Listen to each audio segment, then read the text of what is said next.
Vou te explicar agora 3 coisas importantes sobre câncer de tireoide. O primeiro deles são os fatores de risco. Depois a gente vai falar um pouquinho sobre os sintomas do câncer de tireoide. E por último, os tipos de câncer de tireoide. Os fatores de risco. Todo tipo de câncer tem algum fator de risco associado. Alguns tipos de tumor a gente não sabe qual que é o fator de risco. E fator de risco é aquela situação onde, quando está presente, você tem uma chance maior de desenvolver a doença. Em relação ao câncer de tireoide, o principal fator de risco é sexo feminino. Por quê? Porque a incidência de câncer de tireoide é 7 a 10 vezes mais frequente nas mulheres do que no homem. Outra coisa importante é o histórico de você ter feito irradiação da região cervical, região de cabeça e pescoço, na infância. De uma forma geral, radiações em baixa dose na infância aumenta a incidência de câncer de tireoide. Por conta disso, os lugares que tiveram acidentes nucleares, anos depois, aumentou-se muito a incidência de câncer. Então é a idade e a exposição à radiação ionizante em baixa dose. Quando você tem uma radiação em alta dose, isso pode destruir a tireoide e geralmente não está associado ao câncer. O problema é a radiação em baixa dose.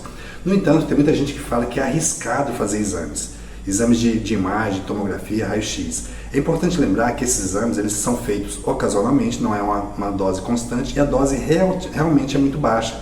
Então não há estudos que mostrem associação entre a realização de exames médicos, uma raio-x ou uma tomografia, ao aumento da incidência do câncer de tireoide.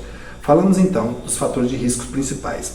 Quais são os principais sintomas associados ao câncer de tireoide? Basicamente é a presença de nódulo na tireoide. Esse nódulo pode ser isolado, não ter nenhum outro fator de risco, ou ele já pode estar associado a metástase, a linfonodos na região do pescoço. Então, de uma forma geral, todo câncer de tireoide tem um nódulo associado na tireoide.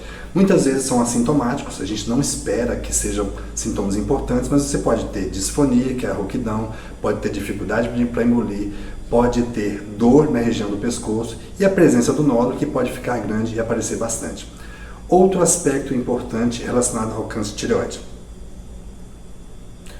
Os principais tipos. Nós temos basicamente os tumores bem diferenciados, que são o carcinoma papilífero e o carcinoma folicular, os tumores de diferenciação intermediária, que são o carcinoma medular, e nós temos os tumores indiferenciados, que são os tumores anaplásicos, que são tumores muito agressivos.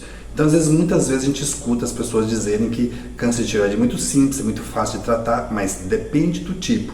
O carcinoma indiferenciado de tireoide pode levar à morte em poucos meses. Então, se você tiver algum nódulo de tireoide, principalmente se tiver algum nódulo de crescimento rápido e levar alguma suspeita, é extremamente importante que o seu caso seja avaliado por um especialista em cirurgia de cabeça e pescoço ou um especialista em oncologia que tem experiência na avaliação desse tipo de caso.